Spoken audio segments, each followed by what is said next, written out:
মিয়ার জিন। জমির দখল নিয়ে অনেক বছর আগে আমাকে তোমরা খুন করেছিলে। আজকে রফিকের শরীরে বাস করে আমি তোমাদের প্রতিশোধ নেব। এই গ্রামকে শয়তান মুক্ত করব।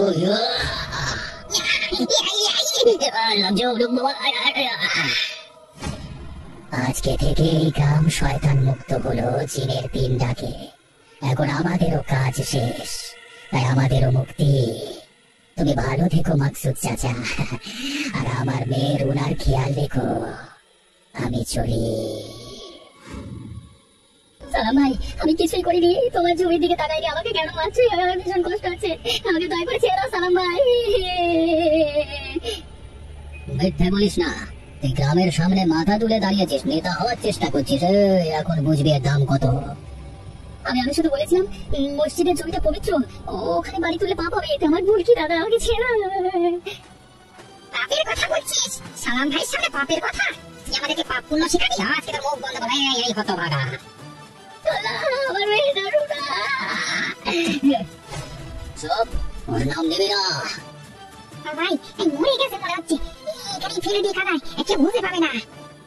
আমার খুব ভয় করতে শুরু করছে। এই কথা বাড়াস না। বৃষ্টি বাড়ছে, যা বলি তাই কর। বেটাকে এখানে ফেলে রেখে পালিয়ে যাই চল।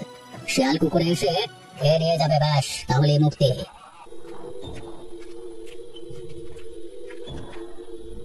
ওঠো, একটা তাজা দেহ। ওঠো। আমি সব দেখে নিয়েছি। ওই কাগজগুলো তুমি যা করেছো সেটা আর গোপন নেই। আমার কাছে সবকিছু জলের মতো পরিষ্কার। কাগজ? কি কাগজ দেখেছো তুমি? কিসের কথা বলছো? তোমার কি মাথা ঠিক আছে? মাথা ঠিক আছে? ব্যাংকের লক্ষ লক্ষ ট্রান্সফার, তোমার নাম, যারা টাকা নিয়েছে তাদের সকল পরিচয় সব আছে। আমি পুলিশে দেবো। আমি আর তোমার সাথে থাকতে পারবো না, কোনো মতেই না। তুমি বুঝছো না, এটা আমার শেষ চেষ্টা। সব জানালে আমি সব হারিয়ে ফেলবো। তুমি কি আমার ক্ষতি চাও? তুমি কি এমনটা আমার সাথে করতে পারবে? তাহলে তুমি সেই সব সৎ মানুষদের কথা ভাবো যাদের তুমি ঠকিয়েছো। তুমি এই করে এত এত টাকা কামাতে, আমি এতদিনে বুঝতে পেরেছি। তুমি যদি জানাও আমি শেষ হয়ে যাবো, তুমি আমার সব নষ্ট করে দেবে। আমি হাত জোড় করছি, আমাকে একটা সুযোগ দাও। আমি কিছুটা সময় দাও, দয়া করে আমাকে কিছুটা সময় দাও। তাহলে সত্যটা বলো, আর মানুষের টাকা মানুষের কাছে ফিরিয়ে দাও। যে কটা টাকা তুমি লোকের কাছ থেকে ধাপ্পা মেরে নিয়ে এসেছো।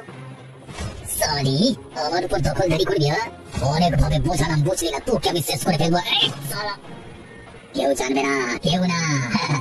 আমি এখান থেকে বহু দূরে চলে যাব, কেউ আমাকে খুঁজে পাবে না। আজেন, দয়া করে একটু বেরিয়ে আসবেন। কেউ বাড়িতে আছেন? ভাই তুমি এইখানে এই সন্ধ্যের সময় কি করছোটা কি? চাচা, আমি শহর থেকে এসেছি। আপনি কি আমাকে একা থাকতে দেবেন? আসলে অনেক ছোটবেলায় একবার বিপদে পড়ে গ্রামে এসে আপনার কাছ থেকে সাহায্য পেয়েছিলাম, তাই কি। বহু বছর আগে? আমি তো ঠিক মনে করতে পারছি না। হালিমা খালাকে মনে পড়ে? বহু বছর আগে মারা গেছেন। আমি ছোটবেলায় এখানে এসেছিলাম একবার। আমাকে চিনতে পারছেন না? এই দেখুন না। হ্যাঁ, হালিমা থাকতো এ বাড়িতে, অনেক বছর হলো সে নেই। তুমি কি কাজে এসো এখানে? আমার শহরে কাজ নেই চাচা, খেতে করতে পারছি না, তাই সব কিছু ছেড়ে দিয়ে এখানে চলে এসেছি সারা জীবনের মতো। শহরের লোকেরা আজকাল শান্তির জন্য গ্রামে আসে না।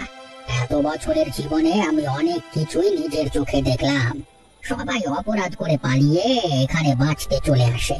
তুমি কি আমার থেকে কিছু লোকাচ্ছ? কিছু না চাচা, আমি অনেকটা ক্লান্ত, এখন খুবই দুর্বল লাগছে নিজেকে, খুবই খুবই। ঘরে ঢোকো, কিন্তু মনে রেখো, যদি কোনো রকমের চালাকি করবার চেষ্টা করো তাহলে কিন্তু তোমাকে এখান থেকে তাড়াতে আমি দুবার ভাববো না। কি ব্যাপার? বাবা রাতে এখানে দাঁড়িয়ে আছে কেন? একবার বাইরে গিয়ে দেখি তো। বাবা, তুমি এখানে এত রাতে কি করছো? এটা কিভাবে মরলো? তোমার হাতে রক্ত কেন বাবা? কিছু না রুনা, পাখিটা জানলার ধাক্কা খেয়ে পড়ে গেছিল, আমি তুলতে গেছিলাম। হাতে কত রক্ত লেগে আছে সেটাই বুঝতে পারিনি। তুমি ঠিক আছো তো বাবা? হ্যাঁ, আমি ঠিক আছি। ঘরে যাও রুনা, আমার ভালো লাগছে। হ্যাঁ, আমি ঘরে যাচ্ছি, ঘুমাই। বাবা এরকম করছে কেন? রক্ত হাতে ধোবার প্রয়োজন বোধ করলো না। বাবার কি শরীর খারাপ? চোখ দুটো কেমন লাল মনে হলো, কি জানি। এই গ্রামে আমার কথা না শুনলে কার কথা শুনবে? আমি সালাম, কেউ যদি আমার কথা মতো না চলে সব কড়াকে দেখা সালা, কেউ বাঁচতে পারবে না। রফিকের মতো এক একজনকে মেরে ফেলবো সালা। কে ওখানে দাঁড়িয়ে? কিরে, আমাকে এত জলদি তোরা ভুলে গেলি? কিন্তু আমি তো সহজে আমার কথা তোদেরকে ভুলতে দেব না। রফিক, এটা সম্ভব না। তুই তো আমরা তোকে খতম করে দিয়েছিলাম রে। তুই আবার এখানে কি করছিস? তুই কিভাবে ফিরে এলি এখানে? আমি কি ভুল দেখছি ওর বাবা? ইয়া, আমি বেঁচে আছি সালাম। তোরা দুজন ভাবলি আমাকে মেরে ফেলে দিয়ে চলে এলেই মুক্তি পেয়ে যাবি, তাই না? তোরা ভুলে যাচ্ছিস এই জগৎ তোদের ইচ্ছেতে চলে না। তোরা আমাদের শেষ করেও শেষ করতে পারিসনি। না না, তুই মানুষ না। নিশ্চয় আমি ভুল দেখছি যে মালটার পরিমাণ একটু বেশি হয়ে গেছে। ভূত বাবা। আমি মানুষ না, কিন্তু তোর মতো পাপিও না। তোদের মতো পাপীদের, শয়তানদের শেষ করবার জন্য আমি আবার এসেছি। আমি কোথাও যাইনি। তোদের যতদিন না কবর পর্যন্ত পৌঁছাতে পারছি, কোথাও আমি যাব না। আমার কাছে আসিস না, চলে যা রফিক, দূর হয়ে যায় এখান থেকে রফিক। প্রথম ডাক হয়ে গেছে সালাম, আর মাত্র দুটো ডাক বাকি। কেউ বাঁচতে পারবে না, কেউ বাঁচাতে পারবে না। আমি কি দেখলাম? রফিক আমাকে এসে হুমকি দিয়ে গেল। আমি পালাই এখান থেকে, যদি আবার এসে আমাকে মেরে ফেলে। ওরে বাবারে! আরে সালাম ভাই, তোমার কাছে এলাম সকাল সকাল, একটু তোমার দিকে তা নয়, মুখ ভার করে বসে আছো কেন? আমার সাথে কি হয়েছে জানলে আর এরকম কথা বলতিস না ভাই। কি হয়েছে তোমার সাথে? তুমি আমি দুজন মিলে এত কাণ্ড করে বেরিয়েছি, তোমার কি হয়? কালকে রাতে বাঁশবাগানের ধারে আমি স্পষ্ট রফিককে দেখতে পেয়েছি। তুমি আমার এসব ভূতের কথা বিশ্বাস করো নাকি? এসব পুরোনো দিনের ব্যাপার, পুরোনো কথা এখন কে বিশ্বাস করবে বলো তো? বিশ্বাস আমি এতদিন করতাম না, কিন্তু কালকে যা শুনেছি একেবারে সেই আওয়াজ 3 বার। বাতাসে শব্দ হবে, পূর্ণিমার রাত, রাতে গাছে ডালে কত রকমের পাখি বসে চেঁচায়। আরে ভুলে যাচ্ছ কেন? আমরা নিজের হাতেই তো। আরে যে মানুষ বেঁচে থাকতে কিছু করতে পারে না, সে মরে গিয়ে মুখ খুলবে। ব্যাপারটা যদি সেরকম হতো তাহলে আমার যথেষ্ট বুদ্ধি আছে, আমি এরকম মুখ লুটকে বসে থাকতাম না। তুই নিশ্চিত তো? এটা তো মজা করছিল। গ্রামের ছেলেরা তো রাতে জ্বালাতন করে ওদিকে, হয়তো রাতে মদে নেশা তুমি ভুলে গেছো। আরে বলছি তো আমি, আমার কথা বিশ্বাস করছো না কেন? ভুল দেখলে আমি সেটা গলা উঁচু করে বলতাম না। তাহলে ভেবে চিন্তে কিছু একটা ব্যবস্থা করতে হবে। এসব কিচ্ছা বাইরে প্রকাশ হয়ে পড়লে তো ঝামেলা। ছোটবেলায় কোনো বড়দের কাছে শুনেছি, কোনো মরা লোক চিন হলে তার 3টাকে মানুষ বাঁচে না। তুমি এত চিন্তা করছো কেন রে বাবা? যা করবো আমি সব করছি। নিশ্চয়ই মাথা খারাপ হয়েছে মালটা। পাল্লায় করে এখন দিকে ভূতের পেছনে হাওয়া দিতে হবে। কে তুমি? এই সময় এই পথে একা কেন? কি হলো? আমাকে দেখে ভয় পাচ্ছ নাকি? আমি কিন্তু কোনো সাধারণ মানুষ নই। আমি নিজেও সাধারণ নই। আমার সাথে মজা করছো রাতের বেলায়? যদি বেঁচে থাকতাম তাহলে হয়তো মজা হতো। বেঁচেই যখন নেই, তখন আর মজা করবো কি? তার মানে? আমি সাবা। আমাকে খুন করেছে আমার স্বামী আরমান। আরমান আর আমার সালাম জাবেদ, যারা আমাকে মেরেছিল। তাহলে আমরা দুজনেই খুনের শিকার। কিন্তু তোমাকে কেন মেরেছিল? মসজিদ ভেঙে বেটারা বাড়ি বানাতে চাইছিল। আমি প্রতিবাদ করেছিলাম ভালোর জন্য, তাই আমাকে বাঁশের বাড়ি মেরে ফেললো। আমার লোকটাও একই বজ্জাত। টাকা পয়সার হিসেব দিয়ে কথা কাটাকাটি আমাদের শহরের ফ্ল্যাটে আমাকে গলা টিপে খুন করেছে শয়তানটা। এখনো ওর হিসেব দেওয়া বাকি, শুধু অপেক্ষা সেই দিনের। তবে তোমার কথা শুনে আমার একটা জিনিস মনে পড়ছে। কি জিনিস শুনি? গ্রামে কোনো একটা জায়গায় বাড়ি করার কথা বলছিল আমাদের লোকটা। আর এই গ্রামে আমি লুকিয়ে এসে থাকতে দেখেছি ওকে। সব কিছু গোপন দেখি তবেই আমি তোমাকে দেখা দিয়েছি। তাই নাকি? তাহলে আমরা এখন থেকে দুজন মিলে শিকারের জন্য অপেক্ষা করে বসে থাকবো। যখনই শিকার পাবো তখন দুজনে মিলে একসাথে ঝাঁপিয়ে পড়বো। আমাদের দুজনের লক্ষ্য এক, রাস্তাও এক, প্রতিশোধ। আমি আজকে কথা দিচ্ছি, আজ থেকে 1 চাঁদ পূর্ণ হওয়া পর্যন্ত ওরা বাঁচবে। এখন থেকে ওদের নিঃশ্বাস আমরাই গুনবো। দেখ সালাম, শহর থেকে কাকে নিয়ে এসছি দেখ। ইনি হচ্ছেন শহরের সব থেকে বড় কন্ট্রাক্টর আরমান ভাই। ইনি আমাদের মসজিদের জায়গাটা কিনে নিতে চান। ওই বাংলা মসজিদটা জায়গাটা 3 তলা বিল্ডিং হলে কি দাম উঠবে মানে ভাবতে পারো?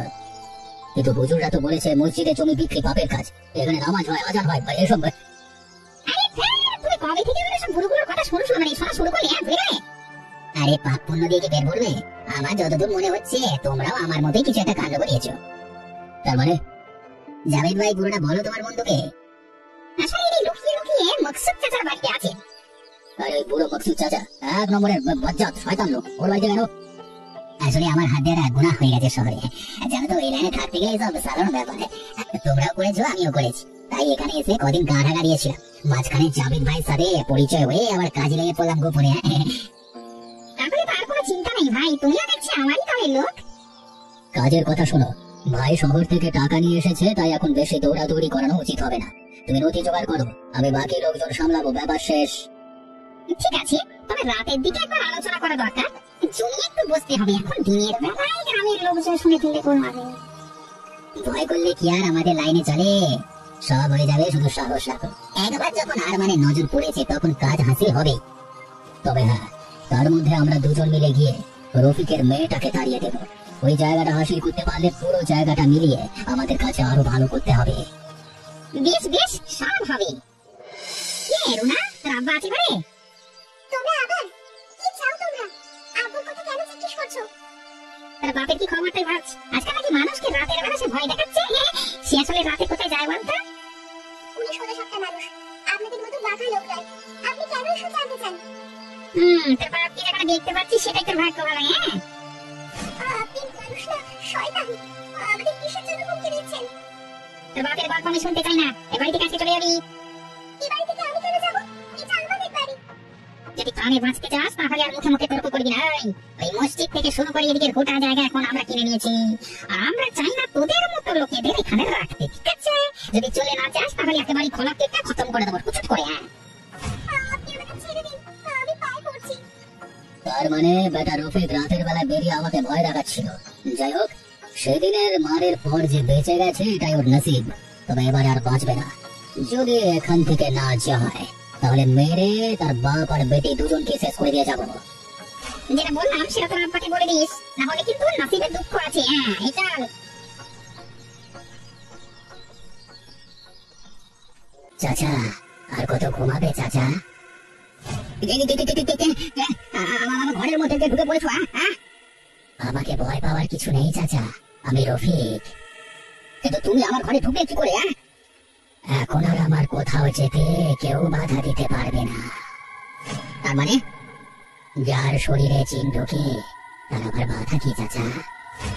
মানে কি বলছো কি তুমি? তোমার শরীরে জিন? ভয় পাওয়ার কিছু নেই, আমি তোমার কোনো ক্ষতি করতে আসিনি। তবে তবে কেন এসেছো তুমি? তুমি কি চাও? যারা আমাকে মেরেছে, যে শহরে তার বউকে খুন করে তোমার বাড়িতে আশ্রয় নিয়ে আছে, তাদের শেষ করতে চাই আমি। তার মানে তুমি হলে এই গ্রামের একজন সাচ্চা মুয়াজ্জিন, তোমার থেকে তো এটা আশা করা যায় না। আমি কি করেছি বাবা? তুমি জার্মানকে বাড়িতে আশ্রয় দিয়েছো, সে শহরে তার বউকে খুন করে তোমার বাড়িতে এসে লুকিয়ে আছে, সেই গুনার দায়িত্ব তোমাকেই নিতে হবে। আমি সন্দেহ করেছিলাম কিছু একটা গন্ডগোল আছে, কিন্তু আমি তো কোনো গুনাহ করিনি। কিন্তু অপরাধীকে আশ্রয় দিয়ে ভুল করেছো। তার উপরে সালাম আর জাবেদ ওর সাথে মিলে মসজিদ বিক্রি করে বাড়ি বানানোর পরিকল্পনা করেছে। এই সব কিছুর গুনাহ তোমার উপরেই যাবে। না না, আমি তোমার কাছে হাত জোড় করছি, আমাকে বাঁচাও। সারা জীবন আমি সৎ পথে থেকেছি, এখন শেষ জীবনে আমি কোনো পাপের দায় ভার নিতে পারবো না। যদি তুমি চাও তাহলে ওকে বাড়ি থেকে বার করে দিতে পারি। তাতে কোনো লাভ হবে না। এক কাজ করো, ওকে বুঝিয়ে কালকে রাতে বাঁশ বাগানে নিয়ে এসো। আমি ঠিক 3 বার যখন ডাক দেব তখন সেখানেই বিচার হবে। ঠিক আছে, তুমি যা বলবে তাই হবে। এখন আমাকে একটু শান্তি দাও, আমি খুব ভয় আছি। তুমি আমার বাড়িতে এসেছিলে সেদিন, তোমাকে একটা কথা বলেছিলাম, মনে আছে? মানে হ্যাঁ, মনে আছে তো। মানে যদি মনে থাকতো তাহলে গোপনে গোপনে এ গ্রামের দুজনের সাথে পরিকল্পনা করে মসজিদ বিক্রি করতে না আমার বাড়ি থেকে। মানে কি বলছো কি তুমি চাচা? মানে থাক, আমার কাছে আর কোনো কিছু লুকাতে হবে না, আমি সব কিছু জেনে গেছি। দেখো চাচা, একটা সত্যি কথা বলি তোমাকে, এতদিন তুমি 5 ওয়াক্ত নামাজ পড়ে এই ভাঙা বাড়িতে থেকেছো, এখন একটু জীবনের মজা নাও এই শেষ বয়সে এসে। আমিও সেটাই চাই, আর সেই জন্যই আমার টাকার দরকার। তোমরা মসজিদ বিক্রি করো আর যাই করো, আমার জানবার কোনো প্রয়োজন নেই। আমাকে টাকা দিতে হবে, পরিষ্কার কথা। ঠিক আছে, কিন্তু বাকিদের সাথে আমি একটা কথা বলে দেখি তারা কি বলে। কথা বলে আমাকে জানাবে। আমি তোমাকে আজ রাত পর্যন্ত সময় দিচ্ছি। যদি আজকে রাতে বাঁশবাগানের ধারে আমাকে উপযুক্ত পরিমাণ টাকা না দাও, তাহলে কালকে সকাল হওয়ার সঙ্গে সঙ্গে গ্রামের লোক ডেকে তোমাদেরকে খতম করিয়ে দেব। আমি দেখছি এসব করার কোনো প্রয়োজন নেই, আমি আছি তো। ভাই তোমাকে এরকম চিন্তিত, মানে চিন্তায় দেখিনি তো কোনোদিন আগে। কিছু হয়েছে নাকি? মাসুদ চাচা সব জেনে গেছে। তার মানে কিভাবে, এবারে কি হবে? বলছি রাতের মধ্যে আজকে রাতের মধ্যে ভালো রকমের টাকা যদি না দেওয়া যায়, তাহলে কালকে সকাল পর্যন্ত আমাদের তিনজনকে গ্রামের লোকেদের কাছে ফাঁসিয়ে দেবে। ব্যাপারটা তো তাহলে চিন্তার হলো। কিচ্ছু চিন্তা নাই, আমার কাছে উপায় আছে। কি উপায়? আমার কাছে অত টাকা নেই, এখন যতটা বুড়ো চাইছে। ঠিক আছে, তোমার কাছে যত টাকা আছে তুমি নিয়ে এসো, আমরাও কিছু জোগাড় করছি। বুড়োর বাড়িতে যাবো না, বাঁশবাগানের ধারে আমরা টাকা নিয়ে অপেক্ষা করবো, বুড়োকে ডেকে আনবে। হ্যাঁ তারপর তারপর তারপর হ্যাঁ, তারপর টাকা দেখিয়ে বুড়োকে ওখানেই জিন্দা কবর দিয়ে দেবো। হ্যাঁ এই না হলে জাবেদ মিয়া, একেই বলে বুদ্ধি। ঠিক আছে, তাহলে ওই কথাই রইলো। তোমরা আমাকে বাঁচালে ভাইজান, আমি গিয়ে ওর সাথে এরকম ভাবেই কথা বলছি। আচ্ছা এসো। ওই ডাক এসেছে, আর চলো চলো। আর আমি শুধু একা নেই, আমি টাকা একা খাবো না, গ্রামের মাতব্বররা আছে, তাদের সামনে টাকার ভাগ হবে। কই এখানে তো কাউকে দেখতে পাচ্ছি না। আরে আমরা থাকতে ভাইজান তুমি কেন চিন্তা করছো? চাচা, তুমি নিজেকে বড্ড চালাক মনে করো। হ্যাঁ, এবারে দেখো কার বুদ্ধি বেশি। এতে তোমরা বাঁচাও, রবি ভাই কোথায় আছো, বাঁচাও। চারিদিকে এরকম দুলছে কেন সব? তোমাদের মৃত্যু আসন্ন, তোমাদের মৃত্যু হবে। আমাকে চিনতে পারছিস শয়তান? আমি তো তোমাকে হ্যাঁ, খুন করেছিলিস আমার গলা টিপে, এখন তোকে মারার পালা আমার। বাঁচাও, তোমরা এখনই দেখতে যে আমাকে বাঁচাও। তোমার ভিতরে জিনের বাস, আমাকে ছেড়ে দাও, তুমি ছেড়ে দাও। আমি মনসুর মিয়ার জিন। জমির দখল নিয়ে অনেক বছর আগে আমাকে তোমরা খুন করেছিলে। আজকে রফিকের শরীরে বাস করে আমি তোমাদের প্রতিশোধ নেব, এই গ্রামকে শয়তান মুক্ত করব।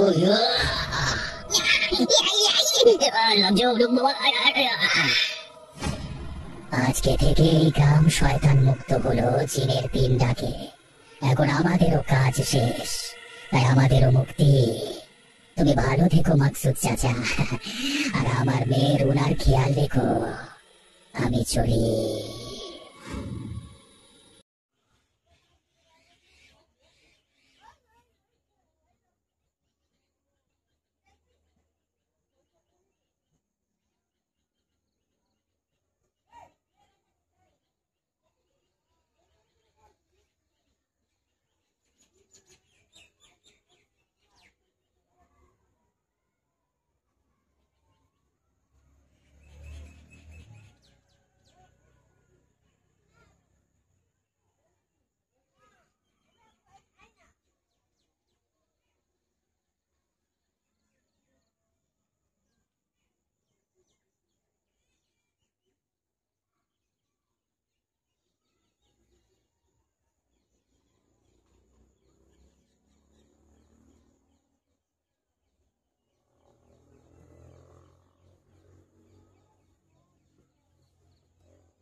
আমরা এসে দেখা ইয়ে হবে তাহলে কি হবে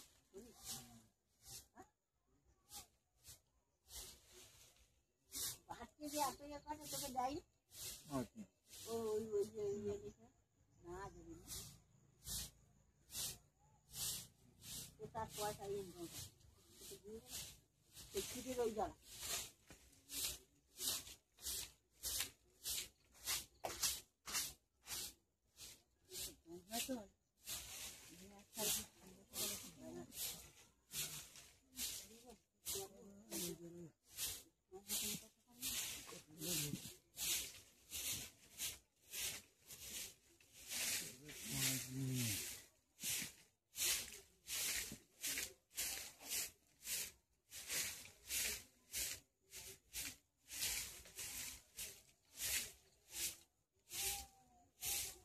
ডাক্তার এবারে নাম্বার দিয়েছিল আসলো বাবা আসছে আমাদের সেটা বিয়ে করা ছিল উনকে আমার খাইল চাউল বেশি খাইলে কোনটা নিজে আবার এই হয়ে গেছে আর খাই খাই যখন খাবি তখন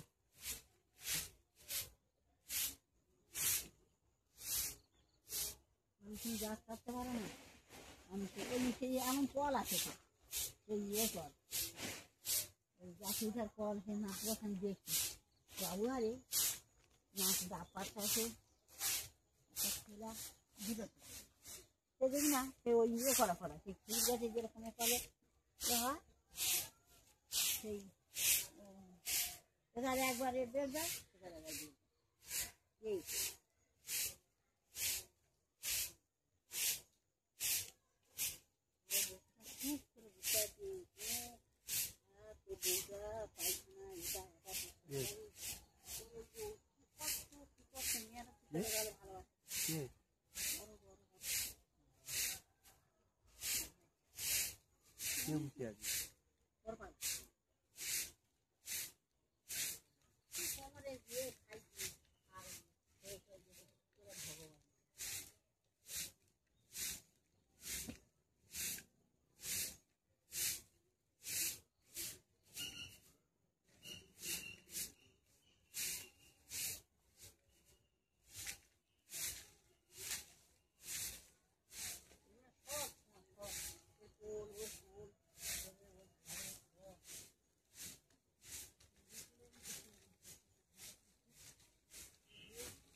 কোথাও না তুই ইচ্ছা কর